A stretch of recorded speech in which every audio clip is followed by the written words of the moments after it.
It is my pleasure to welcome back Bob Soderberg, a.k.a. Naperville Bob, a.k.a. Palestine's #1 sympathizer. It's good to see you, old friend. It's good to see you too, my brother. Been too long. 9 months. We could have had a child in this amount of time. And you know what? In many ways, this studio kind of is. It's a beautiful setup. You did really well. This is a conservative show. Let's not get into us having babies. I thought it was supposed to be a progressive show. Yeah, well, you're right. I did promote this as a progressive show, but not that progressive, okay? I hear you. Speaking of progressive, we were talking prior to the taping of this program, and you came across, and I just want to get this straight. You are an Obama believer. You believe that this trip, Palestine-Israel, was a great success. I do. And progress was made. I do think so. Tell me about it. Accuse me of drinking the Kool-Aid or whatever, but I think he did an excellent job.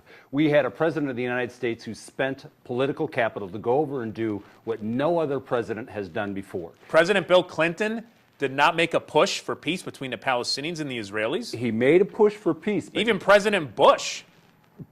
Which Bush? 41 or 43? Because 43 did nothing. 41 made a big stand. 43, they all have the same nothing. presidential line, Bob, that it should return to the 1967 borders. You know what? And the Palestinians have a right to a homeland. Two-state solution. Okay. 43 and 41 had made wonderful strides of trying to draw the line on settlements and wouldn't allow any money from the U.S. be spent on settlements.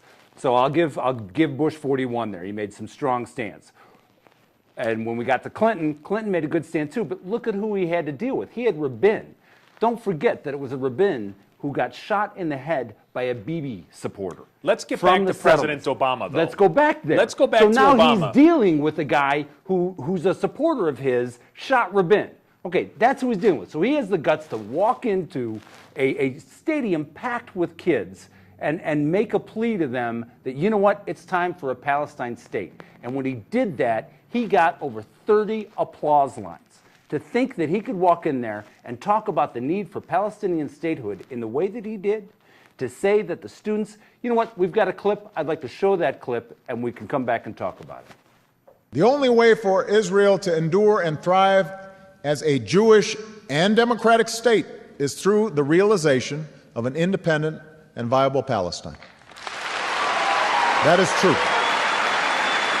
It's not right to prevent Palestinians from farming their lands or restricting a student's ability to move around the West Bank or displace Palestinian families from their homes.